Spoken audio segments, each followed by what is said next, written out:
Recordemos que en la clase pasada estábamos viendo todo lo que es acerca de la envidia, ¿no? En qué consiste realmente la envidia a través de las escrituras, no lo que yo pienso, lo que el vecino piensa. Y fuera de eso, pues estábamos viendo que a Jesucristo lo estuvieron, ¿cómo es que se dice eso? Revisando, ¿no? Como cuando revisan el cordero para llevar al sacrificio, pues así lo estuvieron mirando y que no fueron el pueblo, no fueron los sacerdotes, sino que fueron tres personas de las cuales no tenían nada que ver, o sea, ahí sí como dicen por ahí, el ojo ajeno pues mira mucho más las imperfecciones, ¿no? Y curiosamente pues lo estaba viendo era Pilato, este otro, Pilato, la mujer de La, es- Pilato y, la dime, esposa sí. la No, esposa perdón, y perdón. el otro, sí, la esposa, Pilato y el otro que yo no me acuerdo, Herodes, ¿sí? Herodes. Ujú. Ujú. Entonces, vimos que estos tres realmente aceptaron que Jesucristo era totalmente sin mancha, sin pecado, sin nada, ¿no? Entonces, ahí vemos que se está cumpliendo todo lo que incluso antes de Pesach se tiene que hacer, es decir, para llegar y aceptar el cordero como sacrificio para Pesach tenía que revisarlo y mirar que todo estuviera perfectamente bien, ¿no? Bueno, eso fue algo de lo que vimos la clase pasada. Ahorita ya vamos a hacer el resumen de lo siguiente. Vamos a hablar antes de eso y pues entramos Amén. Sí, directamente con el tema. ¿Listo? listo. Señor y Padre, gracias, gracias Padre Celestial por toda tu palabra, por tu bendición, por todo lo que nos permitiste hacer el día de hoy. Que seas tú el que hables, que seas tú el que dirijas, que seas tú el que nos des el entendimiento acerca de todo lo que hayamos a ver el día de hoy, de todo lo que hablas a través del sacrificio de tu Hijo y cómo nos enseñas que incluso en medio de todas esas circunstancias tú estabas cumpliendo tu profecía, tú estabas cumpliendo tus palabras. Tú estás cumpliendo cada uno de los sacrificios a los cuales nosotros podríamos entrar a salvación, entrar a vida eterna, entrar en comunión otra vez contigo, Padre. Te doy gracias, Señor, por este momento, por permitirnos buscarte mucho más, Padre. Te doy gracias en el nombre de Yeshua. Amén y amén. Amén y amén. Vale. Entonces, hoy vamos a ver esta parte, ¿sí? De cómo realmente Jesucristo, a pesar de que vive y pasa circunstancias tan difíciles, aún así, a pesar de eso, se apega a las escrituras y cumple muchas de las cosas. Entre estas, pues lo que estábamos hablando al principio, que estaba cumpliendo por lo menos la revisión del Cordero, ¿no? No solo eso, sino que el echar al azar, ¿sí? El macho cabrío que se echaba al azar para la fiesta de Yom Kippur, pues él también lo cumple. Y vamos a ver que está pues casi directamente cumplido, ¿no? Otra cosa que estábamos viendo ya al finalizar casi la clase pasada, y es que ponen a Jesucristo, o mejor dicho, ponen al pueblo a decidir entre Jesucristo y Barrabás, ¿no? Yo les estaba diciendo, el pueblo pide que suelten a Barrabás, a un hombre totalmente malvado. Yo les estaba diciendo que muy posiblemente era celote, no sabemos, o sea, las escrituras no lo dice tal cual, no, este hombre celote, lo dice solo por un verso, por uno de los, ustedes pueden buscarlo, y fuera de eso, en los demás evangelios lo dicen que era ladrón, ¿sí? Entonces, no sé, casi siempre nos lo imaginamos como el peor ladrón, como ese mejor dicho, ese que uno como que le tiene la rabia, ¿no? Pero no sabemos. O sea, realmente no sabemos si era ladrón, ladrón, porque realmente le robaba al pueblo, o era porque realmente había matado a un romano, si en el caso era celote, ¿no? No sabemos, igual pues no lo podemos juzgar. Mateo también era cobrador de impuestos y pues en cierta forma también era ladrón, ¿sí? Por eso el pueblo lo odiaba. Entonces, pues si miramos todos estos casos, pues ahí es donde entendemos ciertas cosas que Dios incluso hasta en eso tiene misericordia. Y yo les decía que este ejemplo de Barrabás tenemos que tenerlo muy presente porque es algo que tiene que ver también con nosotros, ¿no?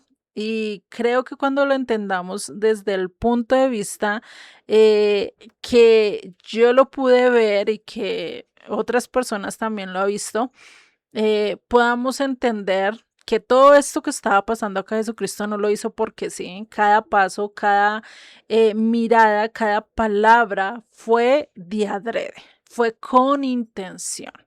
Sí, y posiblemente para Roma, para los sacerdotes, para el pueblo era algo ocasional, era algo improvisto, era algo nunca antes visto, pero para Dios ya estaba totalmente planeado, ¿sí? O sea, eso que te va llevando hilito por hilito a cumplir lo que Él quiere, así pasó.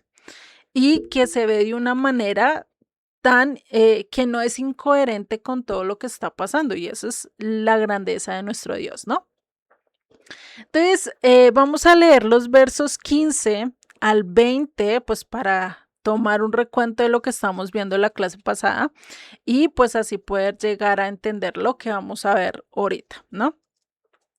Dice en el verso 15, dice, ahora bien, en el día de la fiesta acostumbraba el gobernador soltar al pueblo un preso, el que quisiesen, y tenían entonces un preso famoso llamado Barrabás. Reunidos pues, ellos les dijo Pilato, ¿a quién queréis que os suelte? ¿A Barrabás o a Jesús llamado el Cristo? Porque sabía que por envidia le habían entregado. Y estando él sentado en el tribunal, su mujer le mandó a decir, no tengas nada que ver con este justo, porque hoy he padecido mucho en sueños por causa de él. Pero los principales sacerdotes y los ancianos persuadieron a la multitud que pidiese a Barrabás y que a Jesús fuese muerto.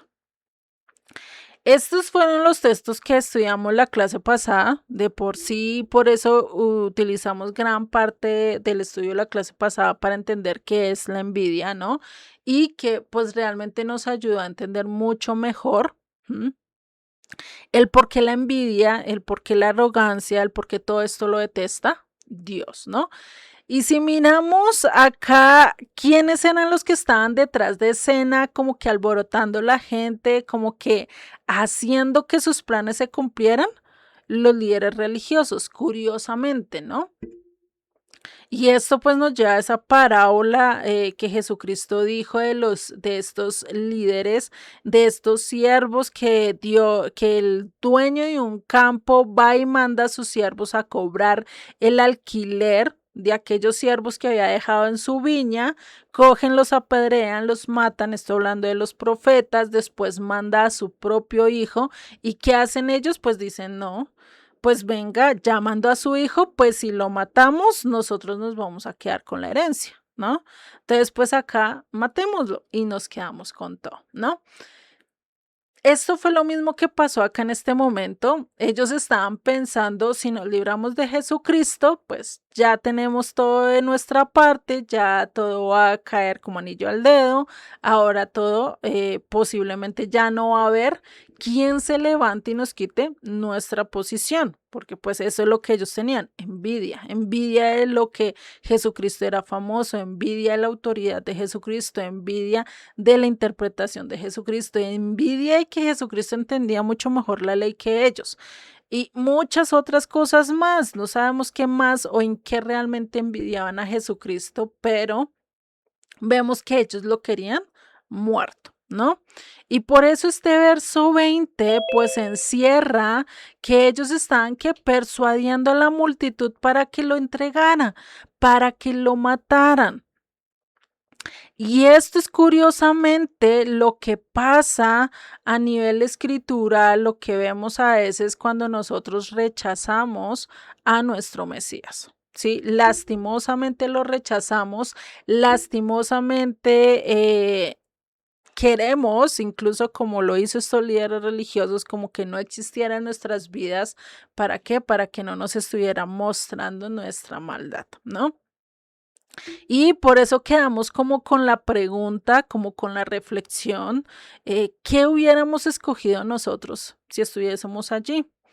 Eh, Realmente, como yo les dije en la clase pasada, creo que yo no sabría qué hubiera hecho ese momento. Muy posiblemente me hubiera dejado llevar por lo que lo dijeran los líderes religiosos o por seguir el eco del pueblo.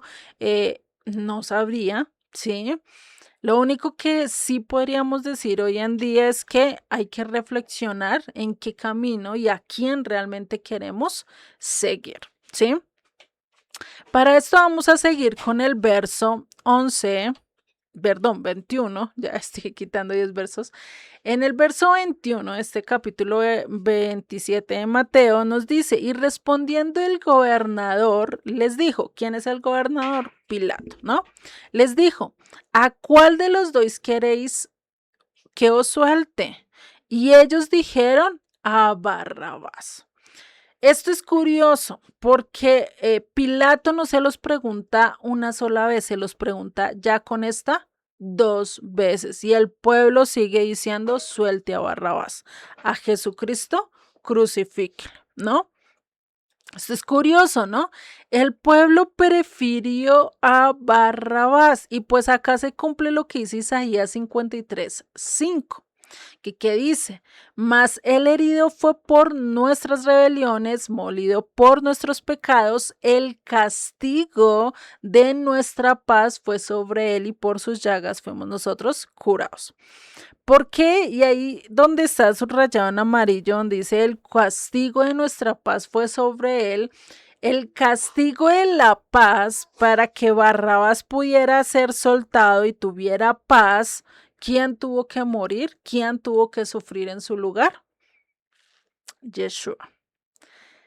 Hagan de cuenta que cada uno de los que estamos acá, sí, Solecito, Aurora, Pedrito, cada uno de los que estamos acá somos este Barrabás al lado de Jesucristo, al cual el mundo está diciendo, libren a Pedro, libren a Sol, libren a Aurora, libren a Juliet, líbrenlos y maten a Jesucristo.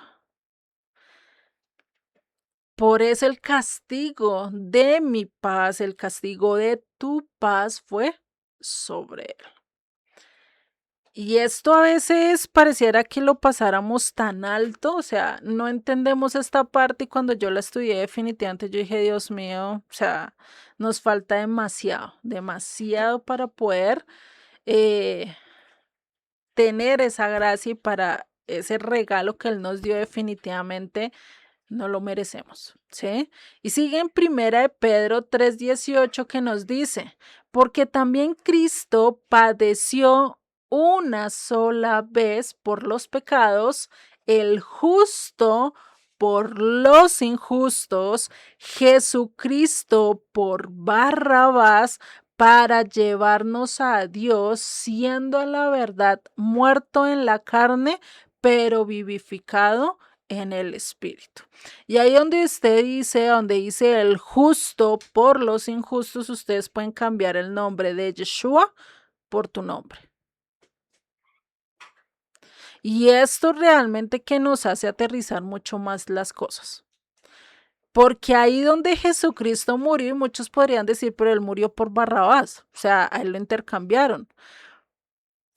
Pero cada uno de nosotros somos ladrones, somos asesinos, somos violadores, somos transgresores de la ley, ¿sí? En cierta medida.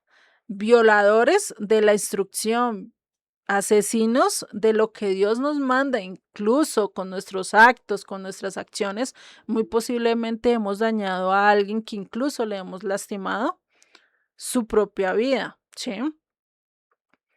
Y en Juan 5:24 también nos dice, de cierto os digo, el que oye mi palabra y cree al que me envió, tiene vida eterna, y no vendrá a condenación, mas ha pasado de muerte a vida.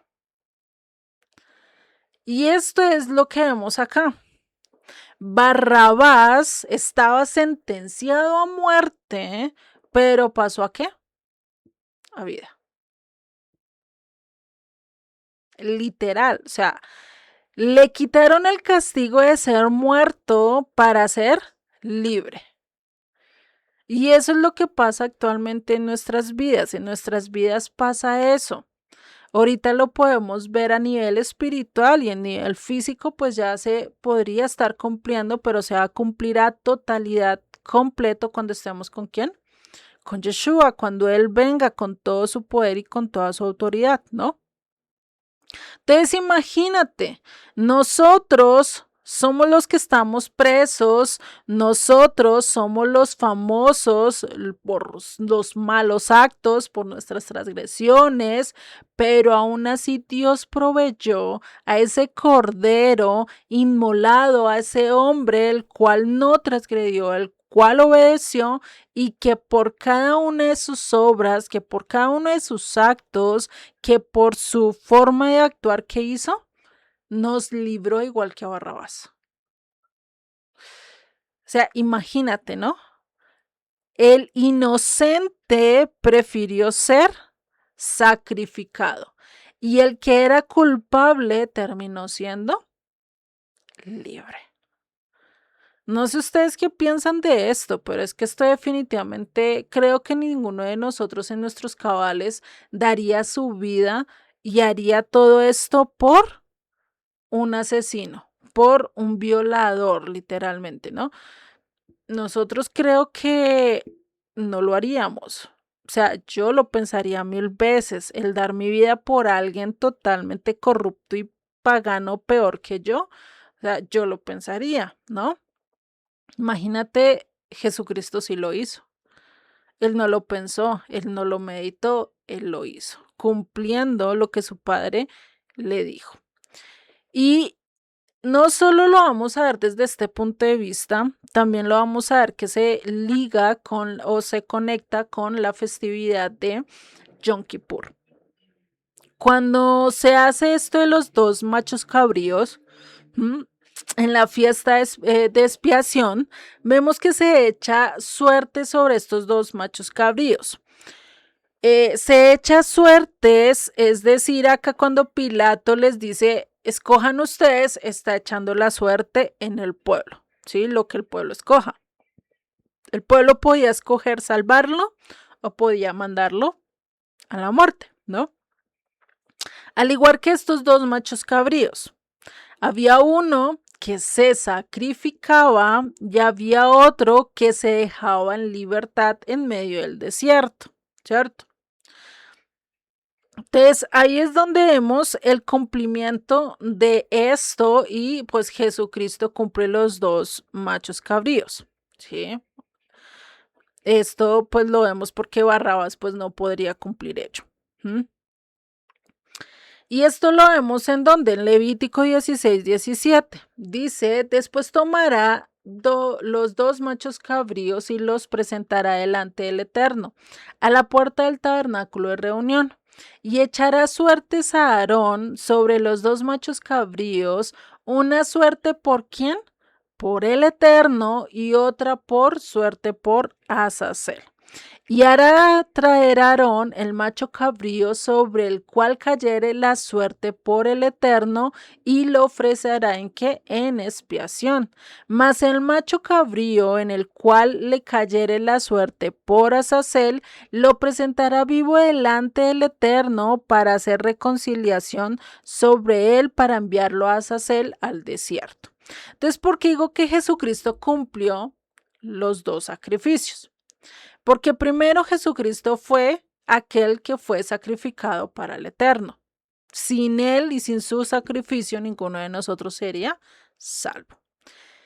La segunda, el por qué el macho cabrío, el que fue llevado a Azazel, lo cumplió Jesucristo, porque si nosotros miramos cuando el macho cabrío que se presenta ante se lleva a Azazel, primero se le imponen las manos y se le, como que se delegan a él todos los pecados, como si este macho cabrío cargara todos los pecados del pueblo y fuera soltado fuera del campamento al desierto, algo que Jesucristo hizo en la cruz. Él estaba fuera de la ciudad de Jerusalén, fuera del campamento y tuvo que morir y llevar todo el pecado de la humanidad, ¿no? Igual esto lo vamos a ir viendo más adelante, cómo se va cumpliendo todo esto, ¿no? En este caso, pues, ¿a quién tenía que echarse las suertes? Tenía que echarse las suertes a quién era perdonado y quién era el que iba a ser crucificado, ¿sí? Dinos, Pedrito. Perdón, la interrupción, Juliet. No me queda claro aquí, ¿quién es Azazel? Bueno, Azazel realmente no se sabe qué es, o sea, realmente muchos estudiosos le han tratado de dar el significado que es Azazel. Unos dicen que es demonio, otros dicen que es el mismo Satanás, Ya. otros dicen que posiblemente era un dicho, ¿sí? No se sabe, o sea, realmente que sepamos no, porque esta es la única, creo que a lo largo de todas las escrituras donde se nombra a Azazel, ¿sí? Y ese Mm, sí lo podemos ligar con el libro de Enoch, si no estoy mal, donde había un ángel que se llamaba Azazel y creo que tenía un rango mucho mayor, que por eso pues era llevado ante él, o sea, se mandaba a este macho cabrío como un sacrificio, como un presente pues para esto, ¿no? correcto, Pero que gracias, te Juliet. diga qué es realmente Azazel, no, muy posiblemente era como un dicho de dejarlo a su suerte o pues que se vaya para el infierno, ¿no? Muy posiblemente. Incluso Ya, creo que los judíos utilizan ese dicho que vete para Azazel, como diciendo vete para el infierno, ¿no? Es posible, ¿no? Pero pues como te digo, que a ciencia cierta se diga qué es Azazel, no, gracias, sí. vale. Listo. Entonces sigamos en el verso 22 de Mateo 27 y dice, Pilato les dijo, ¿qué pues haré de Jesús llamado el Cristo? Si vemos, les está preguntando cuántas veces, 3 veces lo mismo de diferente manera. Como que asegurándose de que realmente no es él el que está tomando la decisión, sino que el pueblo fue el que la tomó, ¿no? Dice, ¿qué pues haré de Jesús llamado el Cristo? O sea, el que es el ungido. Todos le dijeron, sea crucificado. Y el gobernador les dijo, pues, ¿qué mal ha hecho? Pero ellos gritaban aún más diciendo, sea crucificado. Si lo vemos, Pilato no entendía el por qué querían matarlo. O sea, no le hallaba cargo, ni siquiera en las propias leyes de ellos encontraban algo, ni de amotinación, ni de palabras contra César o contra el gobierno, como para decir, bueno, tenemos acá de dónde coger, ¿no? Pero él incluso sabía que esos testigos que habían levantado también eran falsos, porque si no, no hubiera insistido tanto, ¿no? Entonces, ahí es donde entendemos y a donde podemos ver que no solo eh, el pueblo judío podría ver a Jesucristo sin mancha, sin nada, sino que también un gentil. Alguien que no era el pueblo, alguien que podía tener, digamos, como pensamiento más racional, porque no se estaba dejando llevar por un lado o por el otro, sino que es como por lo menos los que están allá en México y viendo la situación de acá en Colombia, pueden tener algo mucho más neutral, ¿cierto? Una opinión mucho más neutral en cuanto a la situación política acá en Colombia, a los que lo tenemos acá en Colombia, ¿no? Porque ustedes no se van ni por un partido ni por el otro y no están viviendo acá, entonces pueden tener una opinión mucho más central. Lo mismo nosotros de allá, de las situaciones de allá. Entonces, eso es lo que podemos ver acá. Entonces, Pilato por eso les pregunta varias veces, ¿cómo así que van a entregar a este hombre? Yo lo veo inocente, yo lo veo sin mancha, incluso la mujer va y le dice eso, ¿cierto? Y pues vemos que aún así le gritaban que crucifiquen. Aún así el pueblo gritaba aún más para salvar a aquel que tenía mala fama y dejar al injusto. Dejar al injusto, salvarlo, aquel que no merecía ser salvo, aquel que no merecía estar en libertad, lo dejaron en libertad y prefirieron que muriera el justo, cumpliendo lo que vimos hace poco en Isaías 53, ¿no? Y seguimos en el verso 24. Viendo Pilato que nada adelantaba, sino que hacía más alboroto, tomó agua y se lavó las manos delante del pueblo, diciendo: Inocente soy yo de la sangre de este justo, allá vosotros. Y esto es curioso, ¿no? Porque Pilato pues ve que las cosas ya se le está saliendo de control, que la gente ya se está alborotando porque no cumplía sus exigencias, y eso haga de cuenta como hoy en día, cuando se levantan los manifestantes y si no quiere que los líderes o que el gobierno no está haciendo su voluntad, pues se ponen mucho más al agresivo. Y pues imagínate que no solo sea cierto grupo de personas, sino que sea casi todo el pueblo. Pues de lógico que ya ahí sí da como temor, porque pues es muy diferente cuando una hormiga pelea contra un saltamontes a cuanto 1000 hormigas pelea contra un saltamontes, ¿no? Es totalmente diferente, ¿no? Entonces ahí es donde vemos esta parte. Pero vamos a entender que Pilato, incluso en este aspecto, que Pilato de pronto lo hizo por inercia o porque se le ocurrió hacerlo, pero él hizo y cumplió una ley que está en la Torá.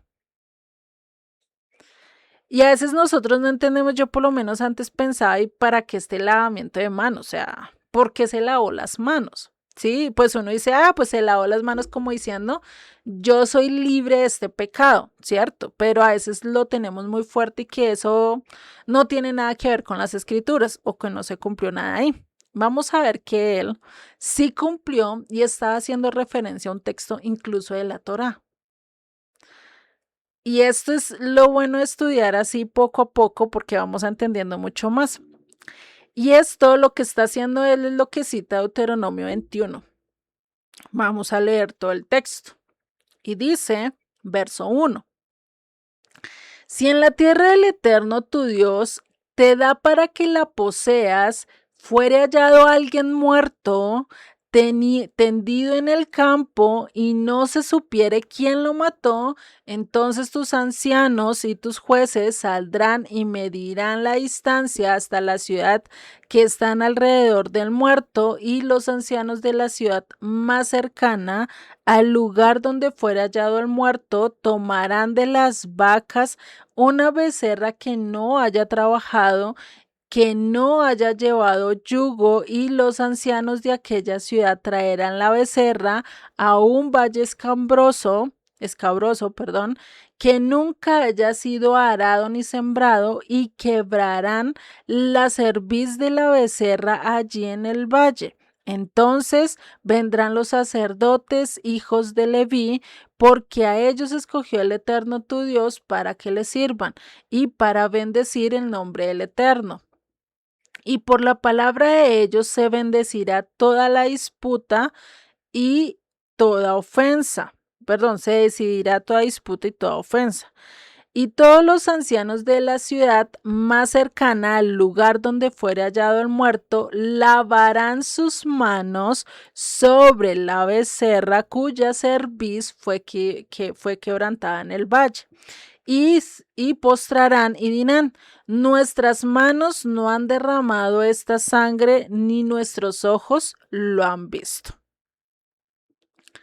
Sigue diciendo en el verso 8. Perdona a tu pueblo, el cual redimiste, oh Eterno, y no culpes de sangre inocente a tu pueblo Israel.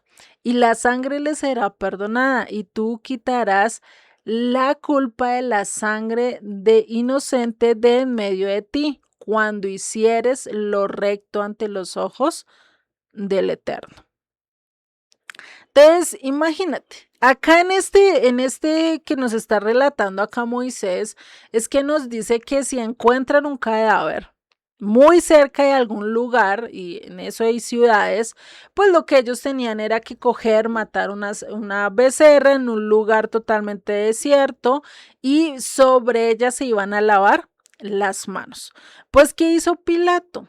Pilato estaba al lado de Jesucristo, el cual iba a ser muerto, ¿sí? Por ese acto del pueblo de querer matar a Jesucristo, y él pues lo que hizo fue decir: yo no tengo arte ni parte en esto, como lo hicieron o como lo hicieron acá los ancianos de esta ciudad. Entonces, si vemos, está llevándonos incluso a las escrituras. Pero ¿será que Pilato no vio? ¿Será que Pilato no hizo nada? Lastimosamente él hizo este acto, pero era un acto solo de qué? De apariencia. Porque realmente él prefirió la fama de los hombres antes que hacer la voluntad de Dios. Porque él tuvo la oportunidad de decir: yo no voy a enterrar, yo no voy a matar a este hombre, mejor le doy esto a otra persona. ¿Mm? Él tuvo la oportunidad de decir: no, es inocente. Pero lastimosamente, él sí mandó a su ejército a hacer todo esto. Y pues, ¿quién fue el que mandó las tropas? Pilato. El que dio la orden que le crucificara, ¿quién fue? Pilato. Entonces, inocente como tal, inocente como estos hombres de la ciudad, no lo era, ¿sí? Pero vemos que él estaba haciendo alusión a lo de la Torá frente de los ancianos, como diciéndole: ustedes son los que están tomando esta decisión. Y esto lo podemos conectar con Hechos 4:25, que nos dice: por boca de David tu siervo dijiste, ¿por qué se amotinan las gentes y los pueblos piensan cosas vanas? Se reunieron los reyes de la tierra y los principales se juntaron en uno contra el Señor y contra su Cristo.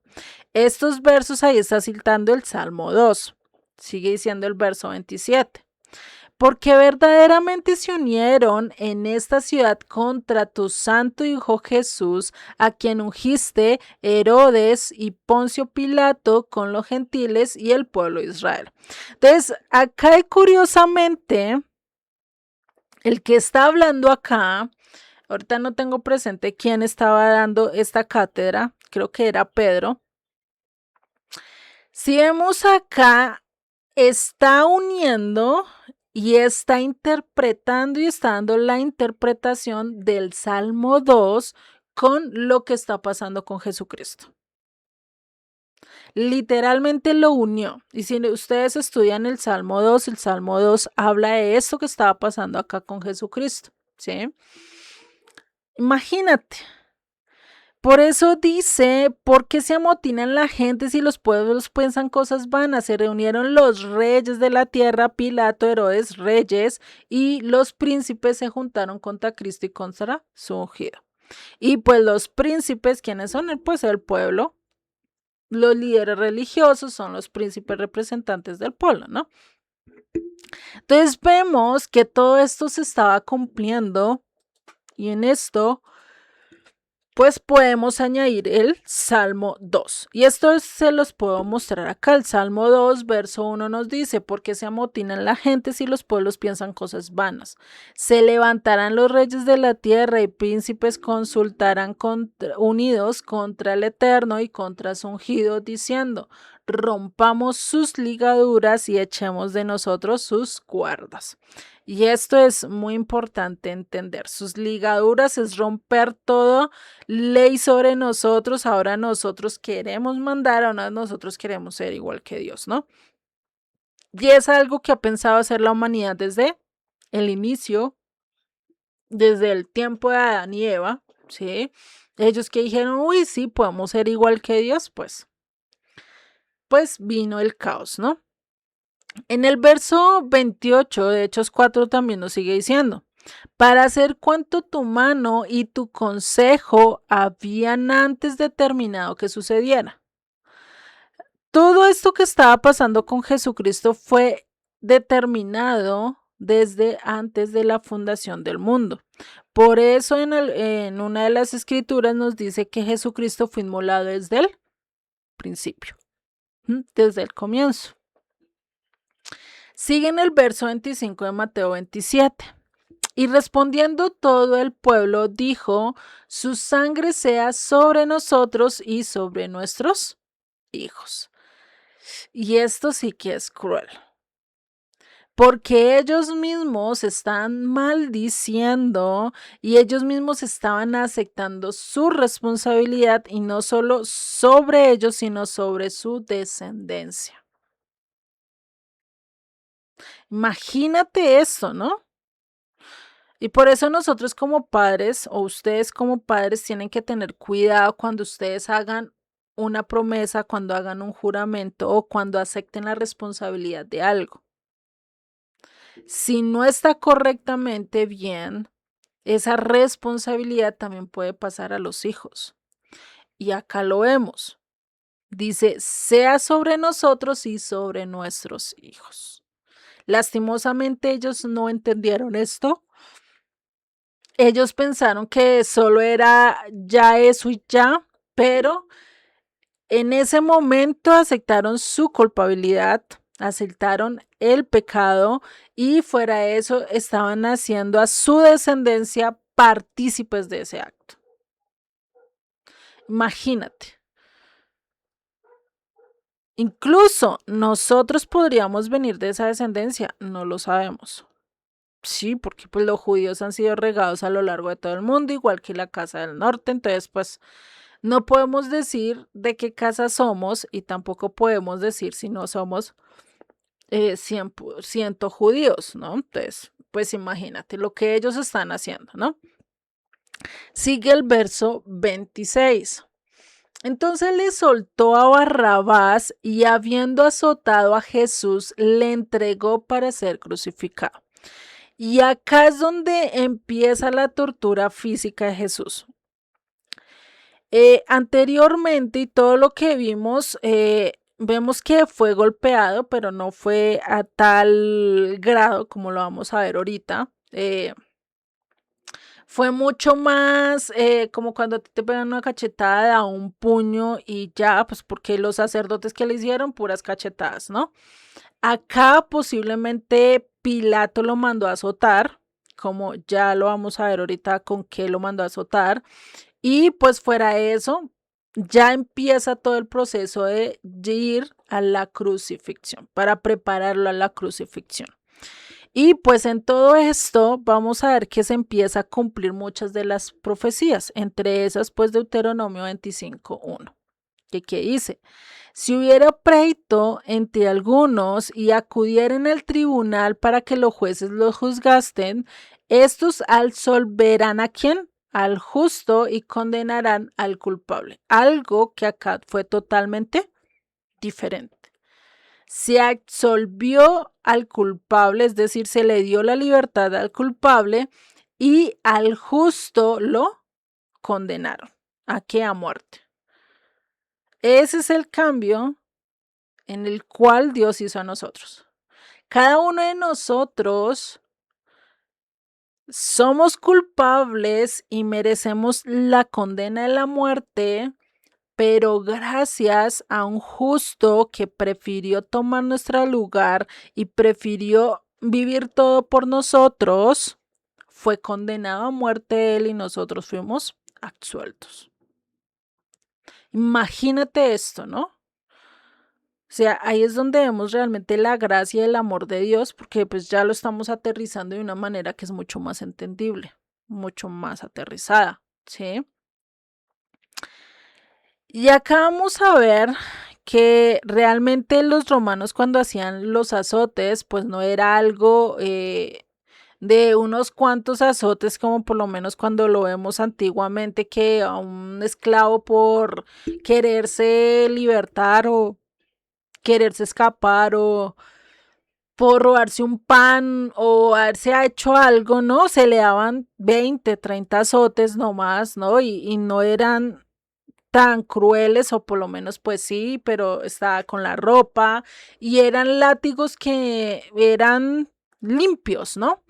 Pero vamos a ver que en el Imperio Romano los que utilizaban como azote no era tan fácil. Y vamos a ver que lo que utilizaban era una técnica de flagellum, que era realmente una tortura porque desgarraba radicalmente la piel. Y pues por eso ahí se empieza a cumplir lo que dice Isaías 53:5, donde dice que por su llaga fuimos nosotros curados y el castigo de nuestra paz fue sobre él. Lo hemos visto y acá como el que el texto vuelve y nos indica otra vez que Jesucristo, siendo inocente, tomó el lugar de un culpable. Y pues eso lo vemos ya en nuestras vidas. Acá el azotamiento cumplió y acá es el comienzo físico cuando Jesucristo va a empezar a cumplir ese azotamiento físico. Vemos que ya empezó el rechazo. Y acá empieza a sufrir de dos maneras. Lo empieza a sufrir a nivel sentimental, psicológico y físico, empieza a ser acá.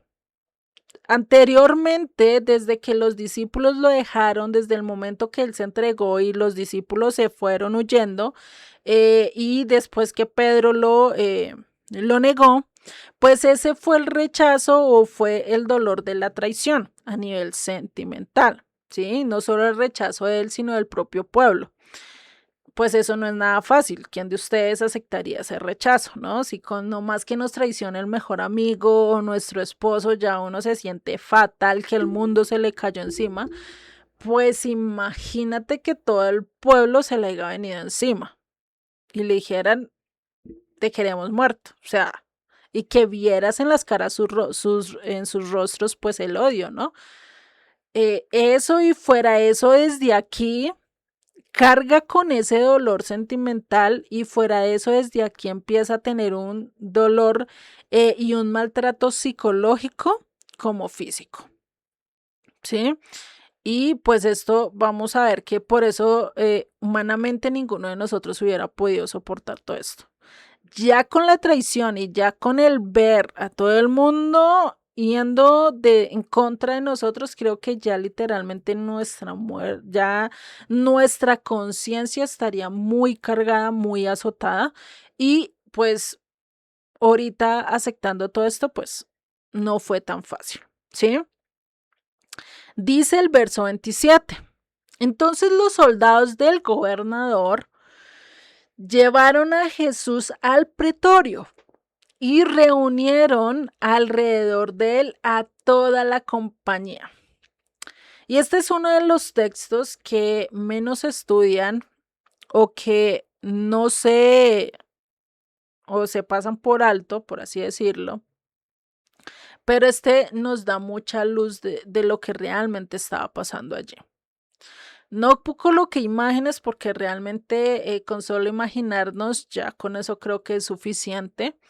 Eh, y vemos que acá empieza eh, como la autoridad de este mundo queriendo impartir su poder, queriendo impartir su señorío, ¿sí? Pero pues Jesucristo, y como él dijo, su reino no era de por sí, y pues también estaba cumpliéndose la profecía que está en Daniel 9, donde dice que el Mesías sería muerto y no por sí, es decir, que sería cortado, más no por sí, ¿sí? Y que moriría en manos de ¿qué? De los gentiles. Curiosamente, pues Roma está haciendo parte de esto. Y esto lo vemos acá, Daniel 9:26. Y después de las 72 semanas se quitará la vida al Mesías, mas no por sí. Y el pueblo de un príncipe que ha de venir destruirá la ciudad y el santo santuario, y su fin será con inundación, y hasta el fin de la guerra durarán las devastaciones. Entonces, si vemos esto que está diciendo acá, que se quitará la vida al Mesías, mas no por sí, pues se cumplió literalmente, ¿no? Eso es algo que lo vemos. Vamos a entender qué es el pretorio, ¿sí? Porque lo hemos escuchado en varias canciones, ¿no? Hay una canción muy famosa creo que se llama El Calvario, eh, y es muy famoso porque habla acerca de esto. Y tiene una palabra ahí que es la del pretorio, y es nosotros casi no entendemos esta palabra. Y este pretorio era una residencia oficial, o hagan de cuenta como un cuartel general, ¿sí? Pues de Pilato como tal. Era un lugar, hagan de cuenta como lo que es para nosotros un batallón. Acá en Colombia se le dice como un batallón, donde están los tenientes, subtenientes, y está todos los cargos allí, ¿cierto? Y tienen su lugar de reunión, su lugar de residencia y todo eso. Y pues el resto del tiempo pues van haciendo sus cosas, ¿no? Pero digamos que ese es el centro donde ellos están más reunidos. Ese era el lugar de poder y juicio romano. A Jesucristo lo entraron allí, algo que no se daba con ningún otro, lo llevaban directamente a ser ejecutado. A él lo entraron ahí, y allí es donde podríamos decir que es llevado al corazón del poder secular, o al corazón del gobierno que imperaba en ese momento, o que era el imperio en ese momento, que era Roma, ¿sí? El cual lo condena. Y ahí es donde empieza y donde se muestra toda la justicia humana totalmente corrompida. Cuando habla de la compañía, que dice que en el pretorio llegaron allí toda la compañía, cuando hablamos de esto, es cuando estamos hablando de un cohorte, así más o menos se le conocía para ese entonces, ¿no? Una cohorte romana completa era formada por 600 soldados. Imagínate, 600 soldados. Aunque a veces en contextos como el que estaba pasando con Jesucristo, podía referirse a una guardia de servicio más o menos de unos 200 hombres. O sea, imagínate, podía haber entre 600 y entre 200 hombres. O sea, eso no era cualquier cantidad de personas. Y curiosamente, Mateo enfatiza que dice toda la compañía. No sabemos cómo Mateo, porque pues, ellos no pudieron entrar, yo creo que fue Dios el que se lo reveló, ¿no? Imagínate ver a toda una compañía, 600 soldados, estando allí amontonados, estando ahí amotinados para burlarse a Jesucristo. Para burlarse literalmente de Jesucristo. O sea, imagínate, si en un colegio, si en una institución, si incluso en una oficina de trabajo, hay una persona que se burla de ti, hay una persona que te hace casi la vida imposible a ti y te produce un caos psicológico tan grande, ¿cuánto no serán 600 soldados yendo en contra tuya? Y tú solo. Humanamente, esto yo creo que no hubiéramos podido salir de allí. Nos hubiéramos vuelto realmente locos por esta situación. Imagínate, si hay personas que solo por tener un acto violento de una persona a otra persona, ¿sí? Se llega a perder la razón. Hay personas que han quedado locas porque alguien vino y las violentó, las golpeó, o porque las violaron, o porque algo pasó, sí, en el trayecto y fue algo tan duro, sí, incluso en un accidente y quedaron tramados. Imagínate esto de estar 600 personas rodeando a Jesucristo. O sea, creo que es algo totalmente loco, ¿no? Y acá es donde hay 4 simbolismos que se cumplieron en este momento, ¿sí? Y que lo podríamos ver incluso a lo largo de la historia. Primero, el cumplimiento del siervo sufriente. Lo hemos visto y vemos cómo este hombre pues realmente acá literalmente está sufriendo. Y está sufriendo de la peor manera y creo que ningún hombre que haya existido en la tierra tuvo una tortura tan cruda y tan fea como la que vio Jesucristo. Creo que ninguno, ¿sí? Y pues imagínate, ¿no? Y pues acá realmente Mateo nos va a pintar un cuadro, una escena totalmente macabra, totalmente fea de un acto que se está cumpliendo a nivel profético, el cual nos dice Isaías 56. De mi cuerpo, di mi cuerpo a los heridores y mis mejillas a los que me meseaban la barba. No escondí mi rostro de injurias y de estupos. Y esto, o sea, si nosotros lo podemos ver, o sea, se están cumpliendo cosas que incluso yo, por lo menos este verso, casi nosotros no lo tenemos en cuenta, pero él dice, di mi cuerpo a los heridores. ¿Qué estaba pasando acá cuando los llevaron al al pretorio? Pues literalmente estaba dando su cuerpo a lobos, a hienas, ¿sí? Para que hicieran con él lo que quisieran. O sea, imagínate.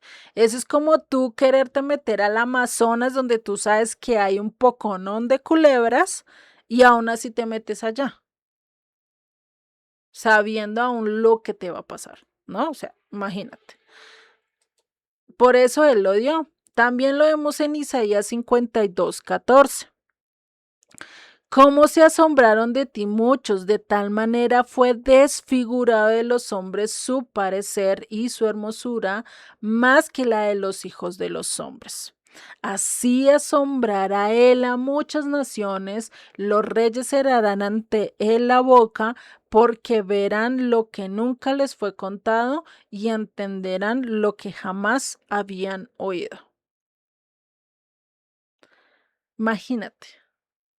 Tal fue la tortura que le hicieron a Jesucristo a lo largo de todo esto que vamos a ver, que definitivamente él quedó totalmente desfigurado. Posiblemente, posiblemente, no estoy diciendo que así sea, cuando Jesucristo se presenta ante los discípulos de camino en Maús, muy posiblemente por eso no lo distinguieron.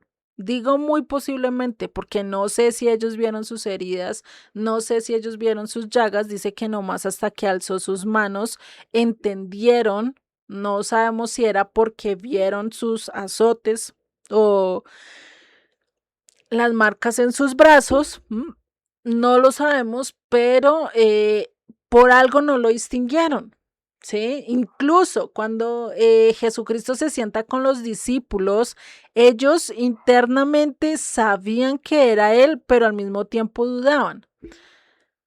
¿Podría ser por su aspecto? No lo sabemos, ¿no? Ahí les dejo como la duda, ¿no? Igual no lo puedo asegurar, pero tampoco podemos, pues, desecharlo, ¿no? Entonces, imagínate, desde aquí empieza a haber una burla, no solo de una persona, sino a haber una burla sistemática y colectiva, porque desde aquí empieza una burla que incluso va a terminar hasta el momento de su muerte. Y fuera de eso, va a ser una burla colectiva. Empieza con los soldados romanos y va a ver cómo empieza a trascender, a llegar incluso hasta la persona que va pasando por el camino. Entonces, imagínate. Y por eso, cuando venga Jesucristo, de las nubes y todos lo veamos, pues ahí es cuando vamos a entender realmente lo que él sufrió. O sea, que Dios nos ayude realmente a entender todo esto y pues a caminar en él. La segunda cosa de las 4 que vamos a ver es que vemos el pecado a nivel universal y a nivel de rechazo total.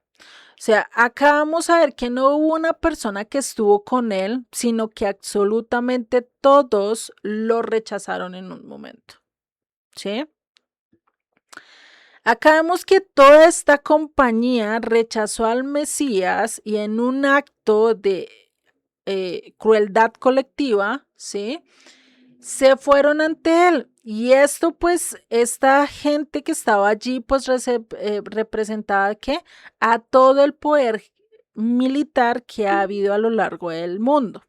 Y sí, pues lo vemos a lo largo de la historia, la mayoría de los líderes militares pues han ido en contra de Dios e incluso muchos se han burlado de Dios pensando que ellos tienen todo el poder, la autoridad y que son superiores a Dios, ¿no?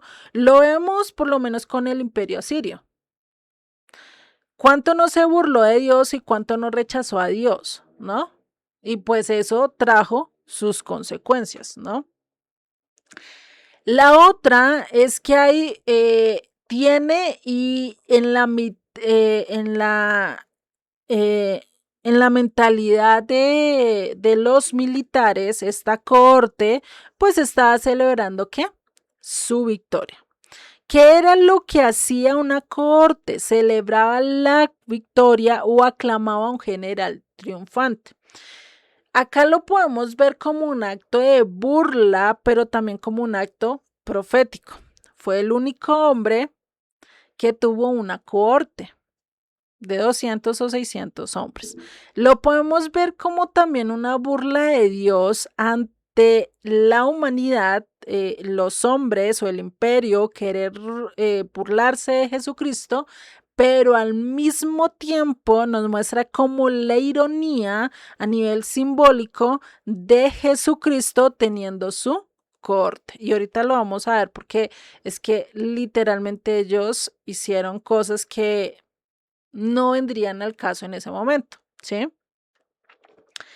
Y pues la ironía es que este preso que estaba aparentemente derrotado, él mostraba derrotado, pero realmente estaba llevando a cabo su victoria y pues empieza a ver esto y su desfile militar es una parodia, ¿sí? De lo que realmente está anunciando su triunfo. Entonces, imagínense a Jesucristo yéndote hacia el Pretorio seguido de todos estos soldados, pues que estaba como el rey entrando a su reino con su escolta. Que ellos en ese momento no lo entendieron y pensaron que se estaba burlando y se estaba mofando de Dios, pero realmente estaban anunciando la victoria de Dios. Hasta eso Dios los utiliza. Y por eso vemos que estos soldados sin quererlo y sin entenderlo y en medio de sus burlas actúan como la corte de Jesucristo. Lo adoran como un rey, se reúnen ante él en una distorsión totalmente caótica, pero que a nivel espiritual se estaba llevando esto de que él estaba siendo el rey y estaba siendo coronado y iba a ser honrado, ¿sí? El pueblo lo estaba haciendo como burla, pero no sabían lo que realmente estaba pasando a nivel espiritual. Por eso es que el reino de Jesucristo no es de este mundo, no se muestra como este mundo, no es a través de la humillación, no es a través del maltrato, no es a través del sufrimiento, sino que es a través de ¿qué? De un amor sacrificial, de una humillación total y de un sufrimiento total. Es decir, no de la humillación que quisieron hacer todos estos hombres, porque ellos lo que quisieron fue convertirlo en una mosquita y hacer con ellos, con Jesucristo lo que quisieran, sino que para Jesucristo y en la visión del Eterno, todo eso que estaba viviendo era un paso más cercano a tomar el poder de todo, porque muy claro él lo dijo, mi reino no es de este mundo, ¿sí? Y a pesar de que a él le estaban escupiendo, de que le estaban golpeando, de que lo rechazaban, estaba siendo coronado a ser el verdadero rey de reyes y señor de señores. Que esto pareciera difícil de entender, este doble momento que estaba pasando acá, pero nosotros lo podemos ver desde el punto de vista de lo que pasa a nivel en el plano terrenal a lo que pasa en el plano celestial. Son dos cosas muy diferentes. Nosotros podemos ver acá la maldad colapsada, todo colapsado, pero en el reino de Dios diciendo, el tiempo se acerca. Ya casi coronamos la victoria, ya casi ganamos, ¿sí? No es lo mismo estar dentro del partido que estar fuera de él y viendo todo el panorama, ¿no? Eso es lo mismo que está pasando acá. Entonces, imagínate todo esto y esto que está empezando acá prepara todo para lo que sigue, para todo el sufrimiento que él va a tener, no solo a nivel físico, psicológico, sino social, en todos los aspectos, ¿sí? Y por eso lo podemos ya empezar a conectar con el Salmo 22, con el verso 12, lo vamos a empezar a conectar, que dice, me han rodeado muchos toros, fuertes toros de Bazán me han cercado. Abrieron sobre mí su boca como león rapaz y rugiente. ¿Qué pasó con todos estos hombres?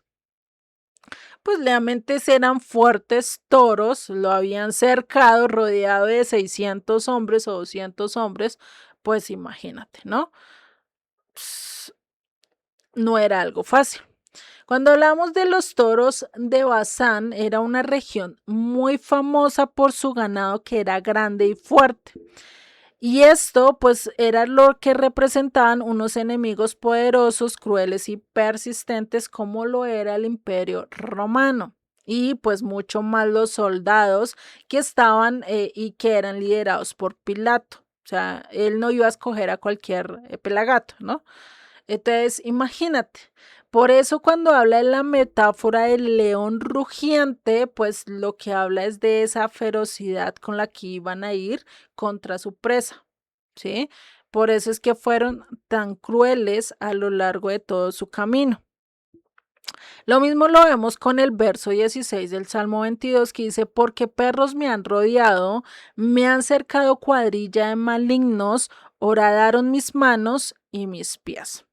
Bueno, acá es donde ya se empieza a cumplir la tercera parte de este texto, ¿sí? Donde dice, porque perros me han rodeado, pues acá cuando hablamos de perros, recordemos que estamos hablando de gentiles que se dejan llevar por sus instintos y pues por eso dice también me han cercado cuadrilla de malignos, malignos porque están en contra de Dios, están rechazando a su hijo, ¿no?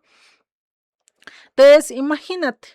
Y pues también lo podemos ver como acá mostrando la primera parte a los gentiles rechazando a Jesucristo y cuando habla de cuadrilla de malignos pues está hablando de los líderes judíos que prefirieron rechazarlo a él totalmente, ¿no? Sigue diciendo en el verso 28, después de que lo azotaron, dice, y desnudémosle, le echaron encima un manto de escarlata. Déjeme porque creo que me pasé una cosa. Pero les reviso acá si es acá o es más adelante que lo vamos a ver. Eh,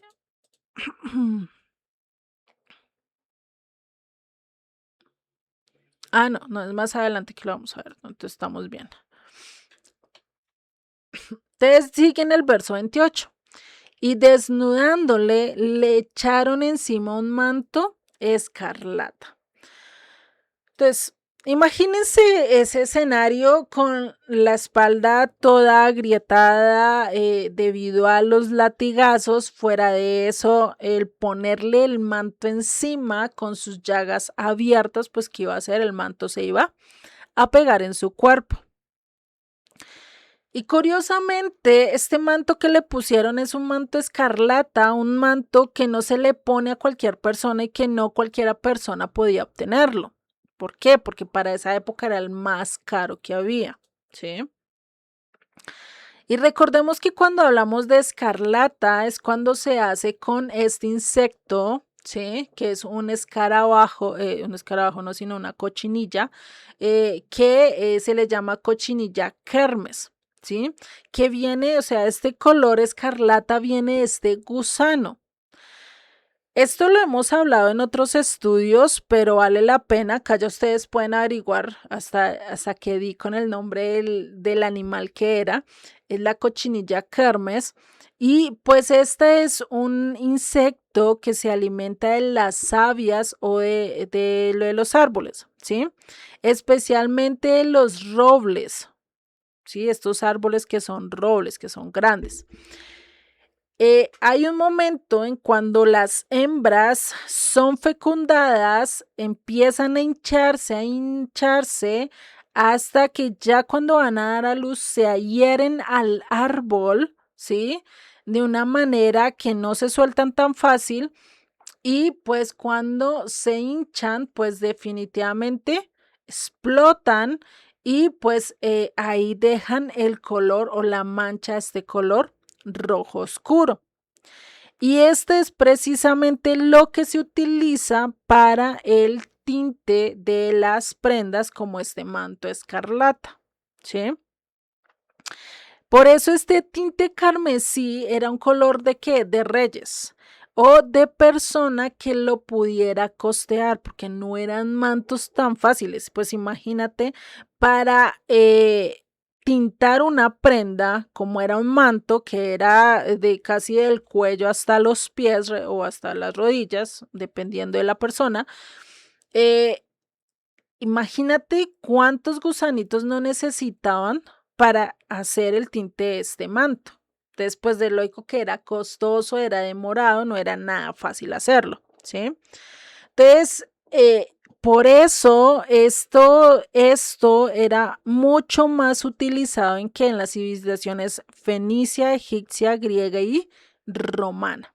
Y lo utilizaban ¿quiénes? Los altos mandos, ¿sí?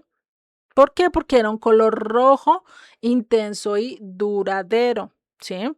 Entonces, pues imagínate por hacer esto tan laborioso, porque imagínate el estar pendiente de que vaya explote, vaya y cojas el tinte y todo esto, pues realmente, pues por eso requería mucho más valor, ¿no?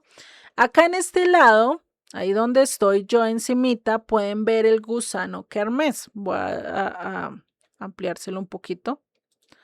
Déjenme un momento, se los amplío. Este es el gusano kermés. Si vemos es rojo, es una cochinilla. No sé si ustedes han visto las cochinillas en las plantas. Hay plantas que le dan cochinilla blanca. Pues es muy parecida, sino que acá es roja, ¿sí? Yo no he visto que esa cochinilla explote, pero pues eh, ahí ya ustedes se pueden dar imaginación a cómo era este gusano, ¿sí? O sea, imagínate, es un gusanito chiquito, no es ni tan grande.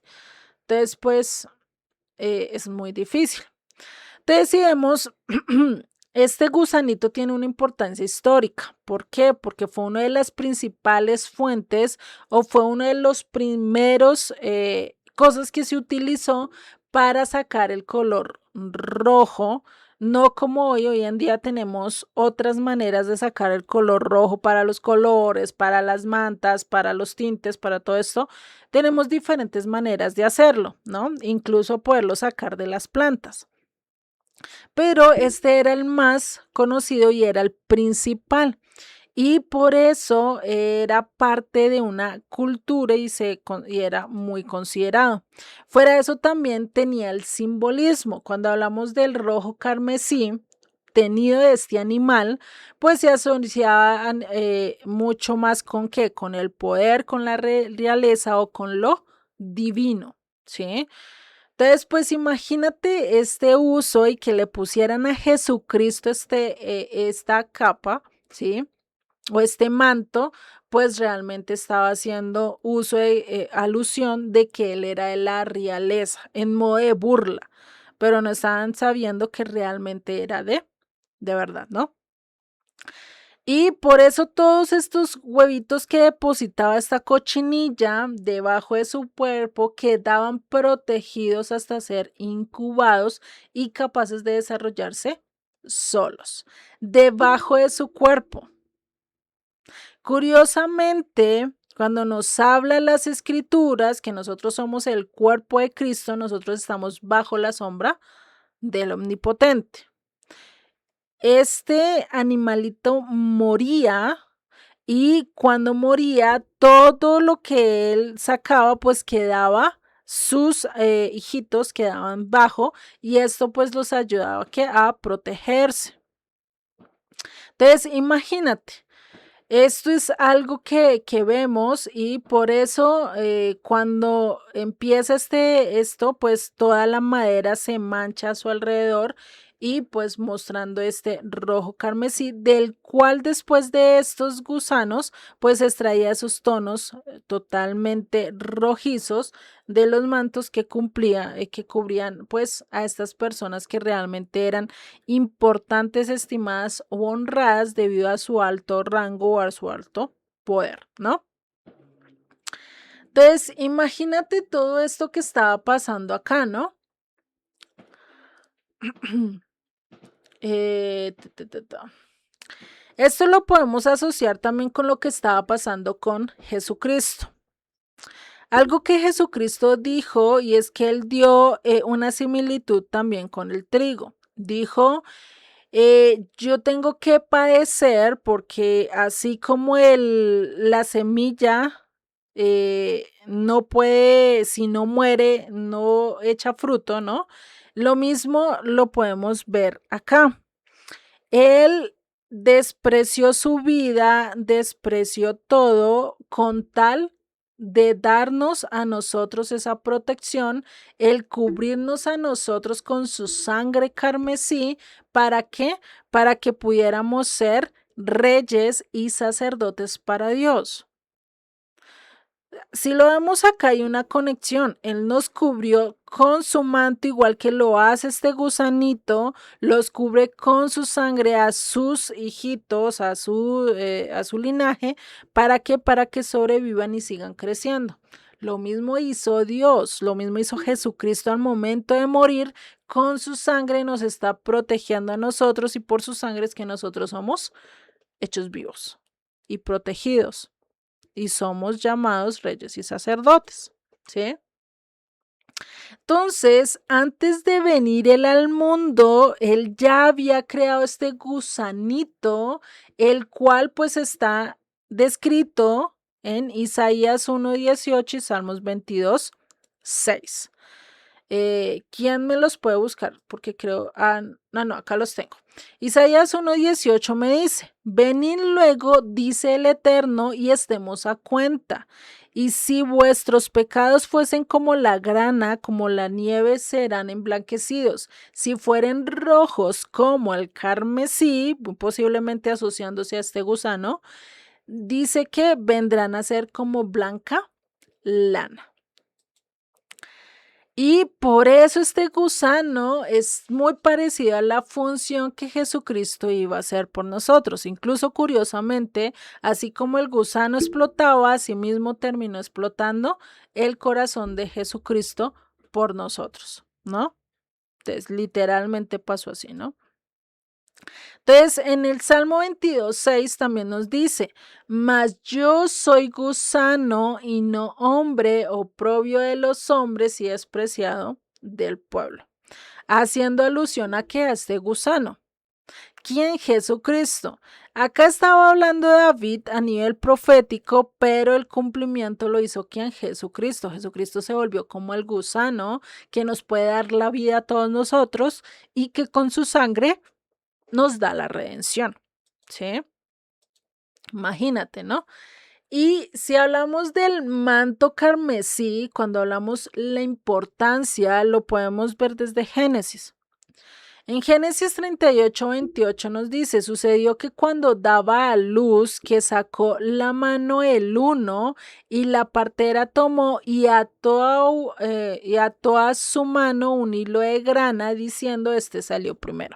Estamos hablando de los dos hijos de Judá que tuvo con su nuera, no estamos hablando de Esaú y Jacob, ¿sí? Recordemos que en ese tiempo hubieron dos nacimientos así parecidos de gemelos que fueron distantes o distintos, ¿sí? A veces confundimos. Yo antes confundía y yo decía, venga, pero en la historia de Jacob nunca habla del hilo de grana. O sea, ¿cómo así? Pues realmente está hablando de los hijos de Judá que tiene con su, creo que sí, con su nuera, y pues el primero que salió, pues para saber que fuera el primero, pues le amarraron un hilito de grana, ¿no? Pues diciendo, este es el primero, este es el más importante, ¿no? Y pues este es el relato que está de Judá y Tamar, que le atan el hilo escarlata en la mano de Sara, ¿sí? Que es el primer hijo, como el hijo primogénito, el que tiene el derecho. El escarlata era el color de distinción de realeza y pues de fuera de eso y autoridad que iba a tener este niño cuando creciera, pues la autoridad de todo lo que le pertenecía a sus padres, ¿no? Él era el que la iba a heredar. En 2 de Samuel 1:24 también lo podemos ver. Dice, las hijas de Israel son instadas a llorar por Saúl, quien las vistió de escarlata delicadamente. O sea, acá estamos viendo que le están diciendo que Saúl, ¿sí? Las vistió de escarlata, o sea, las hizo famosas, ¿sí? Pues se volvieron una nación famosa en manos de Saúl, no tanto como con David y Salomón, pero sí empezaron a ser, eh, pues famosos, ¿no? En Proverbios 31:21 también nos habla esto. Dice, no tiene temor de la nieve por su familia, porque toda su familia está vestida de ropas dobles. Cuando habla de ropas dobles y que no hay temor de la nieve, ¿es por qué? Porque es una mujer que no importa si nieve, qué hace, sino que está vestida de escarlata, que está indicando el lujo y la protección que tiene bajo su hogar, ¿sí? Es decir, cuando una mamá le da la importancia a su hijo, lo está vistiendo de que de escarlata, porque ante sus ojos es como un rey, es como un príncipe, ¿sí? Eso es lo que está haciendo alusión el texto, ¿vale? Y pues fuera de eso, pues los soldados cuando le colocan este manto escarlata a Jesucristo, pues lo están tratando como un rey falso, tratando de burlarse él, de menospreciarse, pero realmente a nivel espiritual lo estaban, ¿qué? Coronando como el rey del mundo. O sea, es curioso. Ellos no entendían lo que estaban haciendo, pero en nivel espiritual sí estaba viendo algo muy glorioso. En Colosenses 1:15, por eso nos dice, Él es la imagen del Dios invisible, el primogénito de toda la creación. Entonces, el escarlata también simboliza no solo el pecado, sino el rey que carga el pecado sobre sí, haciendo alusión a una profecía que incluso el Eterno había dicho, yo cargaré el pecado de todo el mundo. Eso lo dice en una profecía, no sé si la tengo acá. Dice en Isaías 1:18, venid luego, dice el Eterno, y estemos a cuenta, si vuestros pecados fueren como la grana, o si fueren rojos como el carmesí, vendrán a ser emblanquecidos como la nieve, o vendrán a ser como blanca lana, ¿no?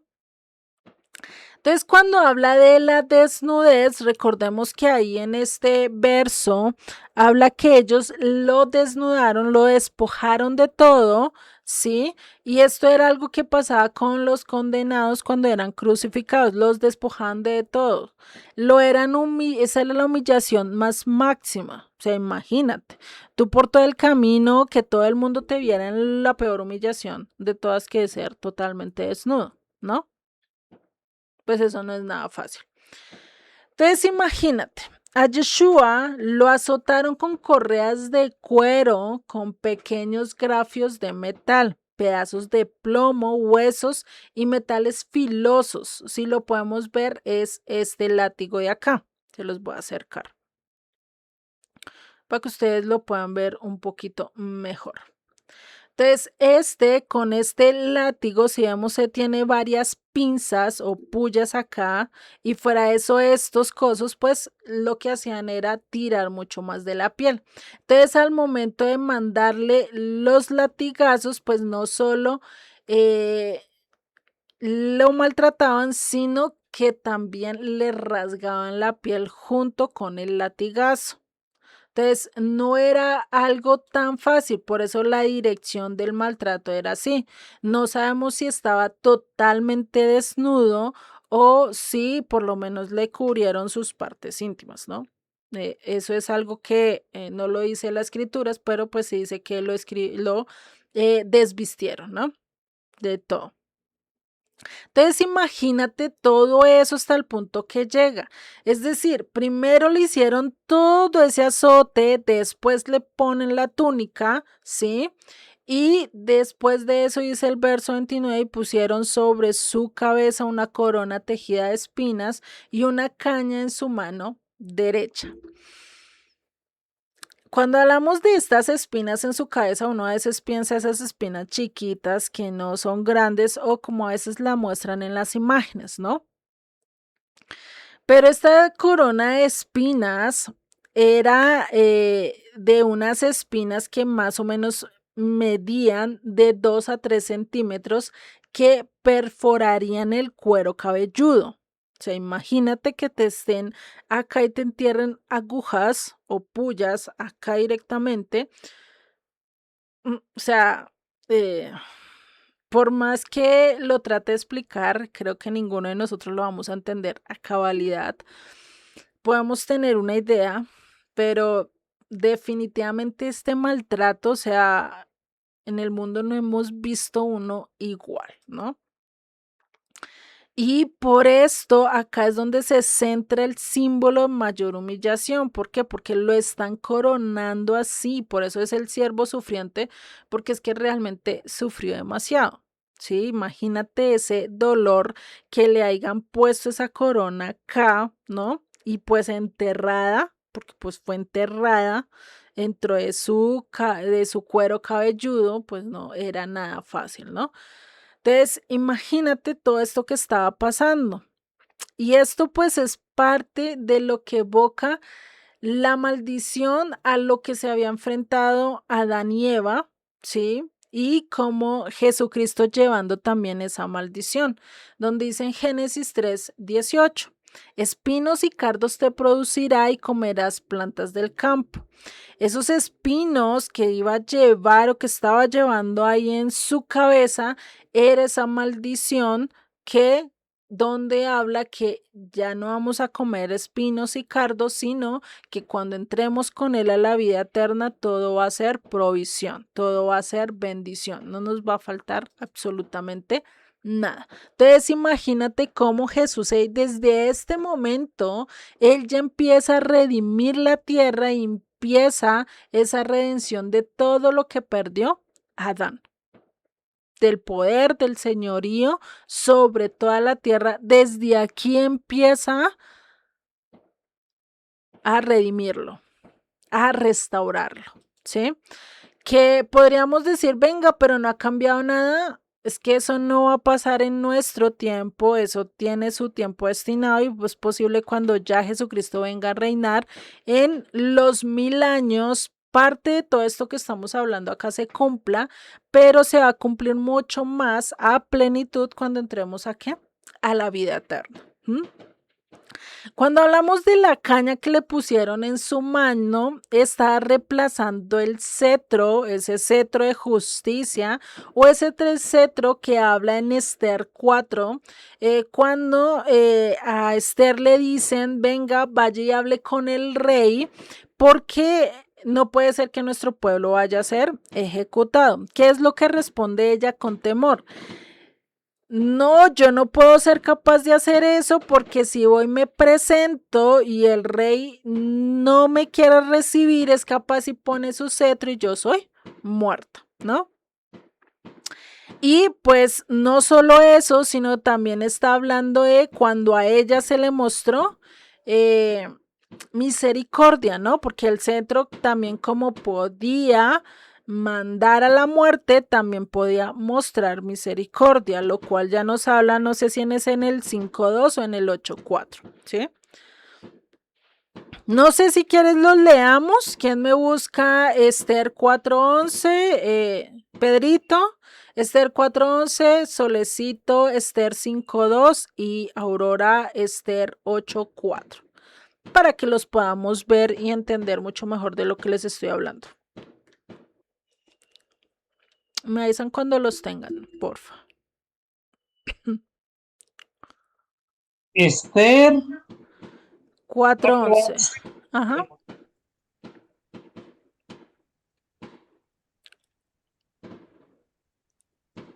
Dice así. Ujú. Ay, perdón.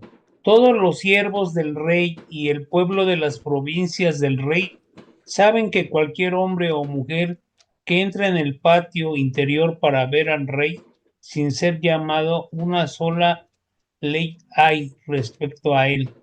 Ha de morir salvo aquel a quien el rey extendiere el cetro de oro, el cual vivirá, y yo no he sido llamada para ver al rey estos 30 días. Ujú. Amén. Entonces, si vemos ahí, Esther tenía el miedo de decir, venga, si yo me presento y si él no me muestra misericordia, pues puedo morir. Y todo dependía si el rey extendía su cetro o no, ¿sí? Entonces, pues ella decía, como yo voy a hacer esto, ¿no? Solecito, Esther 5.2, porfa. Esther 5.2, ¿verdad? ¿Me dijiste? Sí, señorita. Ay, a ver si lo... Espérame tantito, es que mi Biblia no lo tiene. Es cierto. Se le Que está perdió. chiquito, que está chiquito y se me pierde. Ujú.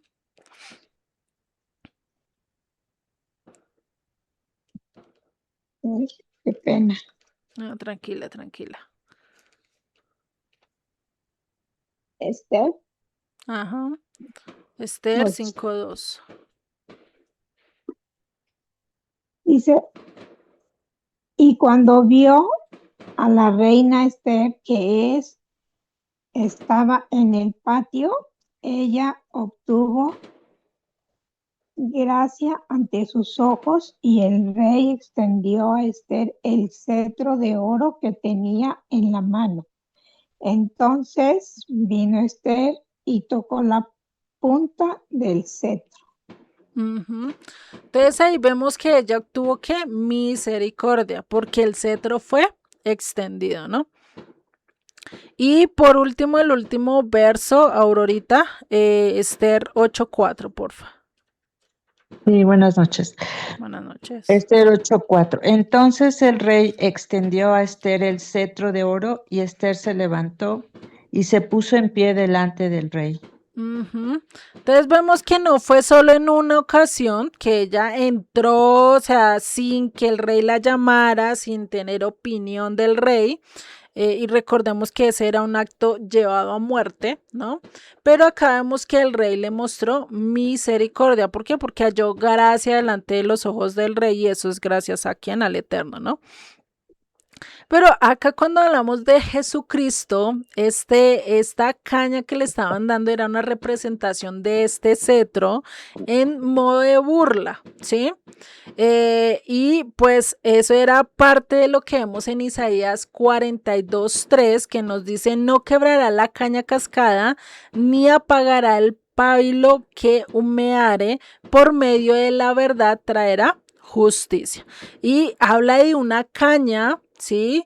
Hay como esta burla de esta caña, de esa caña cascada, ese que no se quebrará, ¿sí? No se puede partir, pues porque le estaban mostrando como algo muy frágil, algo muy fácil de romper, del cual realmente no era así. O sea, a Jesucristo no lo podían quebrantar, no lo podían partir, ¿no?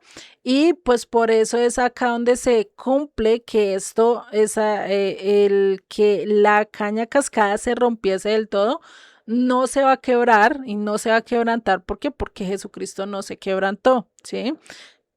Y fuera de eso, ni él apagó el pábilo. El pábilo es esa llamita chiquita que tenemos en una vela. Y hagan de cuenta que pasa un viento veloz y la llama no se apaga. Es ese pábilo que se sostiene ahí, es ese mismo pábilo que Jesucristo estaba mostrando acá. Era un tris de luz en medio de tanta oscuridad y en medio de tanta perversión que lo estaba rodeando ahí, ¿no?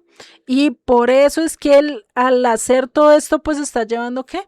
Una salvación, un amor inquebrantable que realmente a nosotros realmente se nos sale de todo entendimiento, porque no podemos entender realmente todo esto que estaba pasando aquí.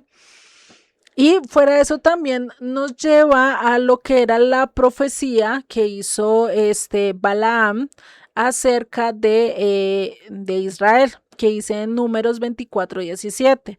Dice: lo veré, mas no ahora, lo miraré, mas no de cerca. Saldrá estrella de Jacob y se levantará cetro de Israel. ¿Quién es el cetro de Israel?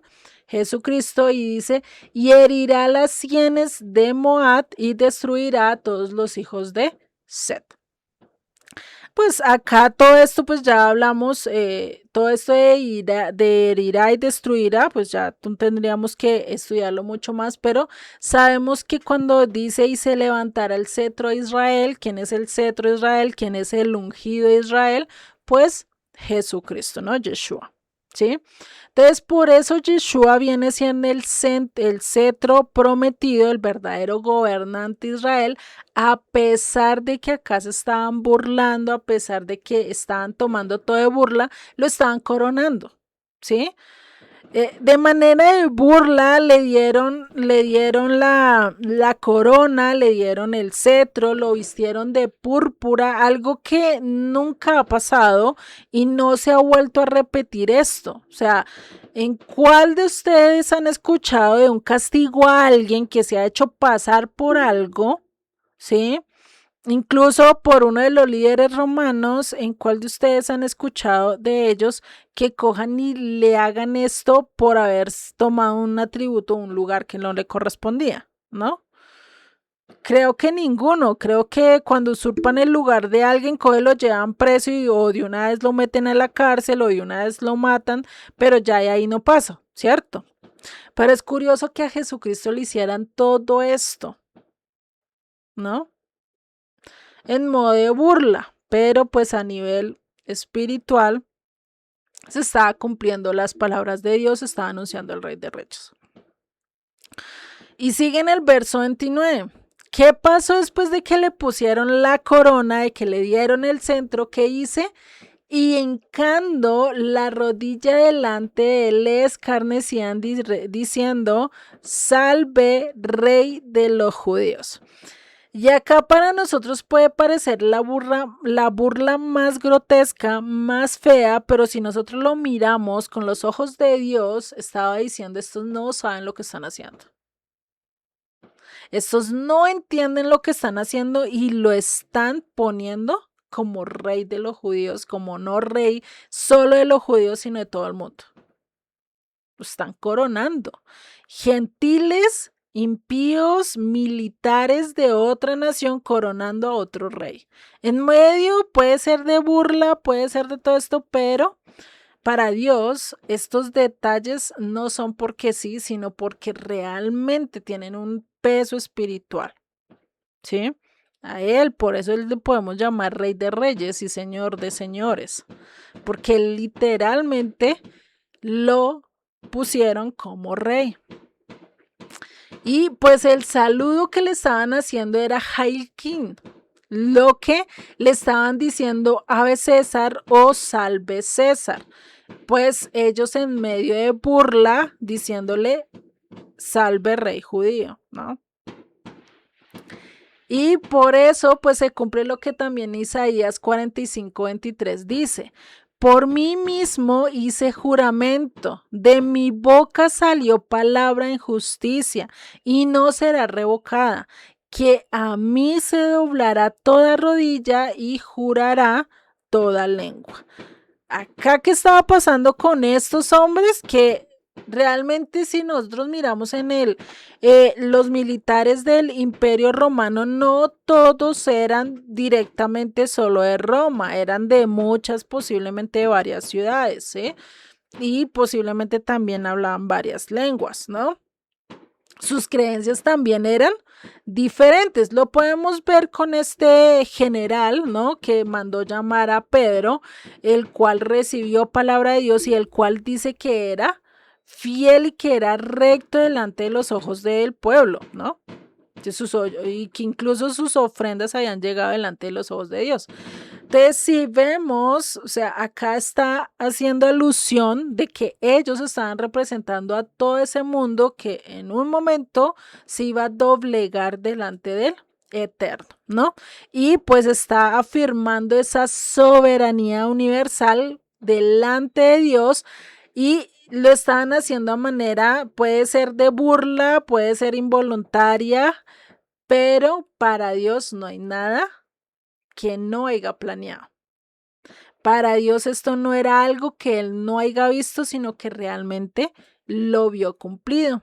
Y por eso Pablo también nos dice en Filipenses 2:10, para que en el nombre de Jesús se doble toda rodilla y los que están en los cielos y en la tierra y debajo de la tierra, y toda lengua confiese que Jesucristo es el Señor, para gloria de Dios Padre.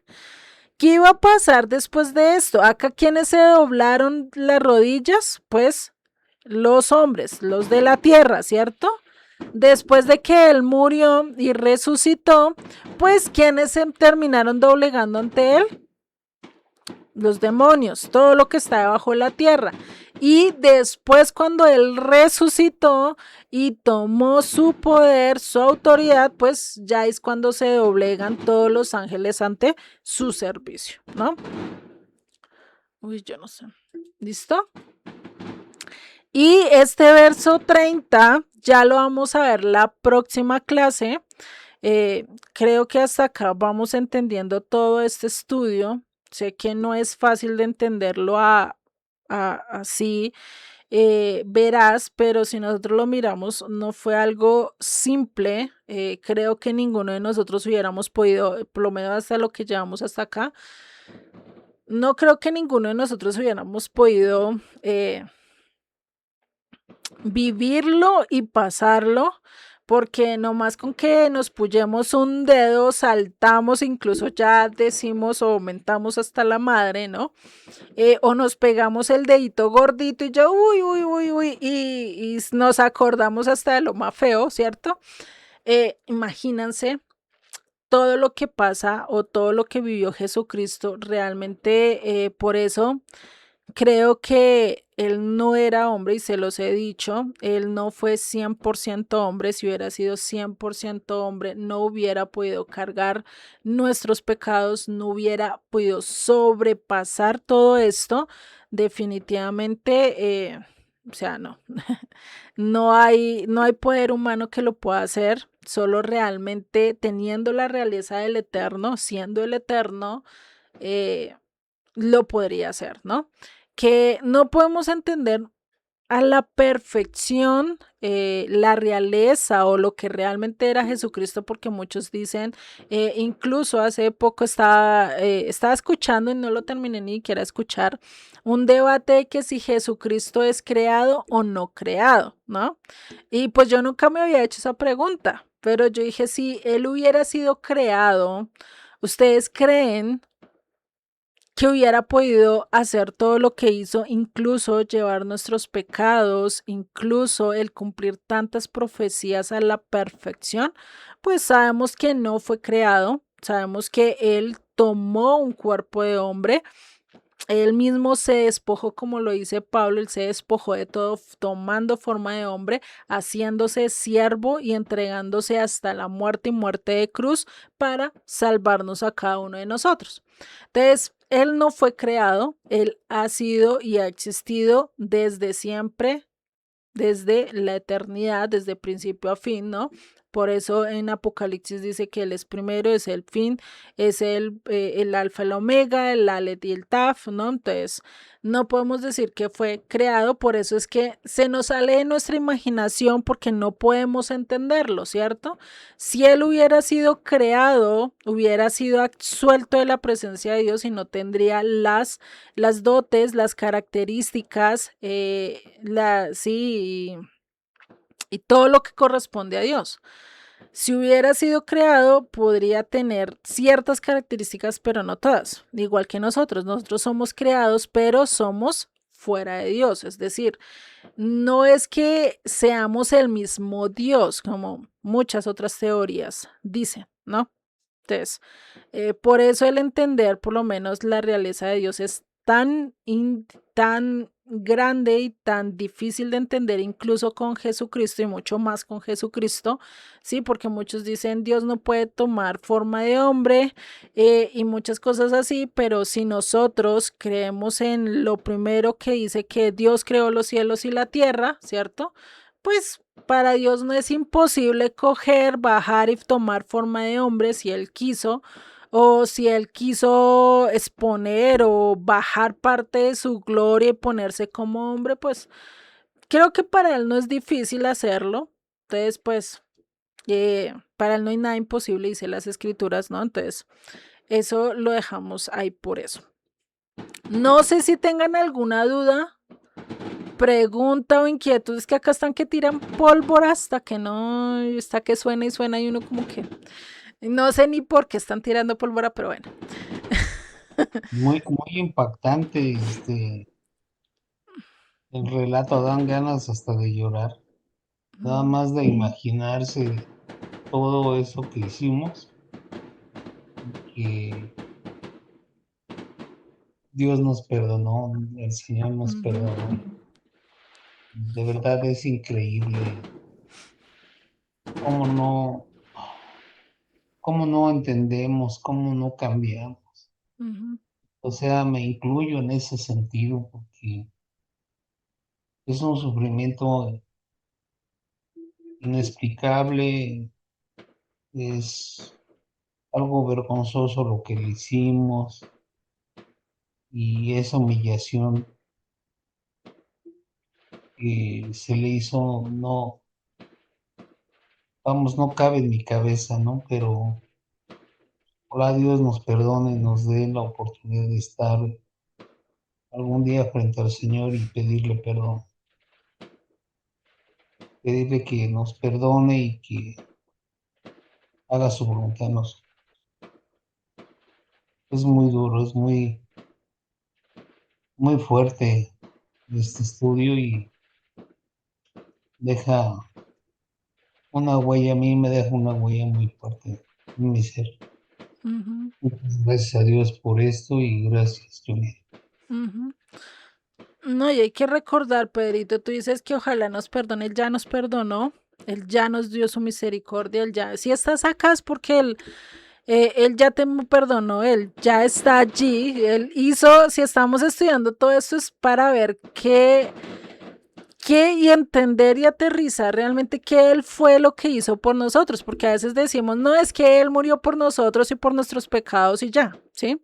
Y lo tenemos muy por encima, es como si muriera aquí y ya, eso hizo todo. Pero realmente lo que hizo fue mucho más allá de lo que es nuestra expectativa, de lo que a veces entendemos, pero que todo esto lo hizo por amor a cada uno de nosotros, porque Él quiso tomar el lugar, muy posiblemente muchas de estas latigazos nos pertenecían a nosotros, muchos de estos insultos nos pertenecían a nosotros, y aún así Él tomó nuestro lugar. Pero esto no es para que estemos tristes, esto no es para que suframos en esto, porque vamos a ver que Jesucristo lo hizo con gozo. Él humanamente sufrió, él humanamente le dolió, ¿sí? Porque pues, es algo que él vivió y por eso él conoce nuestros sacrificios. Si tú tienes un dolor de traición, él sabe lo que es la traición. Si tú tienes un dolor porque te pincharon o porque te duele cierta parte del cuerpo, él lo sabe porque él lo vivió. Él sabe que es estar herido, él sabe que es ser vituperado, él sabe que es el que incluso te insulten, en que te ataquen o te hagan bullying a nivel psicológico, a nivel emocional, a nivel físico. Él sabe todo esto. Y por eso es este estudio, o sea, no es para que te centres y digas, ojalá Dios me perdone, Dios ya te perdonó. Es para entender qué fue lo que hizo para Nuevamente perdonarte, pedirle, ¿no? nuevamente pedirle perdón. Ujú. Entiendo lo que me dice, sí es verdad, pero bueno, gracias. Vale, vale, no, y sé lo que quieres decir y sé que es de decir, Dios mío, o sea, tú hiciste todo esto por mí, yo fui el que te latigué, yo fui el que te hice todo esto, sí, y lo debemos de aceptar y debemos saber que pues somos parte de este castigo, pero saber también que aún así el que dijo al final de la cruz, perdónalos porque no hacen lo que hacen, ¿sí? Lo importante es entender todo esto y que realmente vivamos para Él, caminemos para Él, ¿no? Que sea más que un simple arrepentimiento, un simple más bien sentimiento de culpa, que realmente haya un arrepentimiento, como lo dice Juan el Bautista, un arrepentimiento que dé frutos, que muestre frutos, ¿no? Eso es lo que debemos hacer. Listo, no sé si haya alguna otra duda, pregunta, comentario. Pues a mí sí me quedó, bueno, no tan claro todo, ¿verdad? Porque no tengo una sabiduría tan grande, pero me quedó claro como nos lo explicaste. Ujú. Y te doy las gracias, Juliet. Vale, no, gracias al Eterno que nos ayuda a entender todo esto. Gracias, Amén. Juliet. Pues es algo en que tenemos que meditar siempre, ¿no? Que Ujú. Dios se humilló por nosotros y estar presente con eso para seguir su palabra. Cada vez que caigamos, pensemos todo lo que pasó y todo lo que nosotros hicimos, porque ahí estuvimos representados todos, ¿no? Todos Ujú. lo latigamos, lo insultamos. Entonces, pues siempre tener la mirada puesta para no caer o no caer tanto. Ujú. Muchas Exactamente. gracias por el estudio. Vale. Bendiciones, gracias. Vale, gracias al Eterno y sí, definitivamente pues creo que esto es uno de los estudios más duros, por eso les dije, y aquí ya empieza como el que Dios nos va a estar dando garrotazos y garrotazos, ¿no? Como que recuerda de dónde saliste, recuerda lo que yo hice por ti, no es nada fácil, no es nada poco lo que hice por ti. Entonces, valora mi misericordia, valora mi gracia, ¿no? Y pues eso es lo que nos quiere recordar más, ¿no? No el decir, él no me ha perdonado por todo lo que hice, él ya te perdonó. Él ya dio todo por ti y esto es lo que estamos aprendiendo. El cómo Él dio todo por nosotros, incluso cuántas profecías no cumplió acá. Y si ustedes se ponen a contar de todos los textos que yo les he dado, ha cumplido profecías en diferentes lugares. O sea, ¿cuántas nos llevamos? ¿Sí? Desde callar hasta sufrir todo esto que ha sufrido y eso que todavía falta parte del relato, ¿no? Entonces, pues, eso para que lo vayamos teniendo, ¿listo? Entonces, pues vamos a orar y dejar en manos de Dios y pues llevándonos todo esto para reflexionar, para tener a Dios realmente presente en cada una de nuestras decisiones, en cada uno de nuestro caminar y saber que pues Él hizo todo por nosotros. ¿Quién soy yo para pelear, para renegar, para discutir, para quejarme?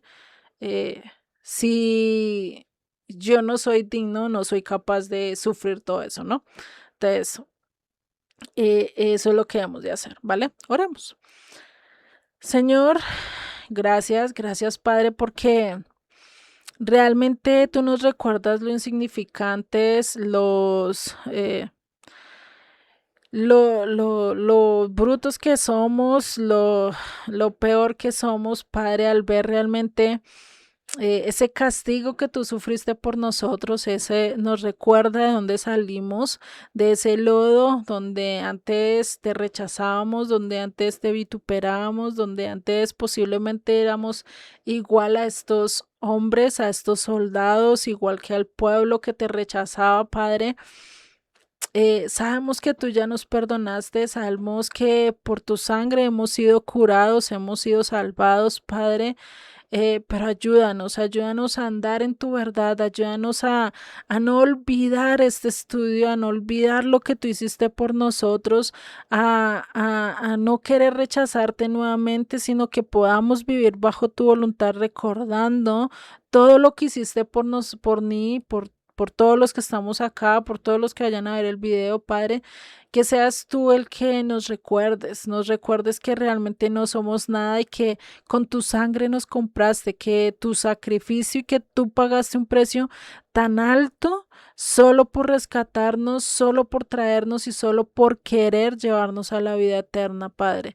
Ayúdanos a caminar de acuerdo a tu voluntad, de acuerdo a lo que tú nos estás diciendo en tus palabras, Padre, y sabemos que no es por obligación, no es porque tengamos que hacerlo, sino que definitivamente después de entender todo esto, no hay otra cosa que podamos hacer, no hay otra cosa que podamos cambiar en nuestra vida sino el obedecerte, porque incluso el cambio lo traes tú, porque incluso la transformación la haces tú, Padre. Nosotros solo podemos poner la disposición, pues solo podemos poner ese corazón de querer hacer tu voluntad y que seas tú el que nos llenes de ese deseo de hacer lo que tú nos pides.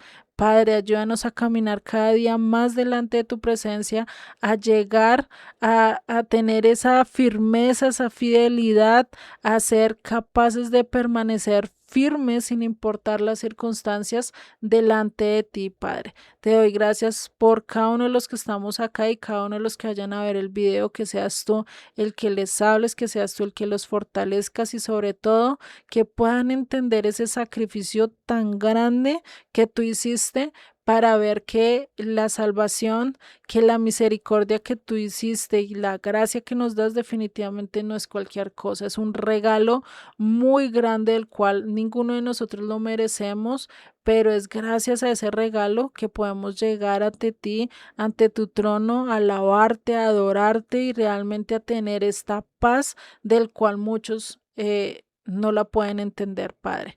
Te doy gracias en el nombre de Yeshua. Amén y amén.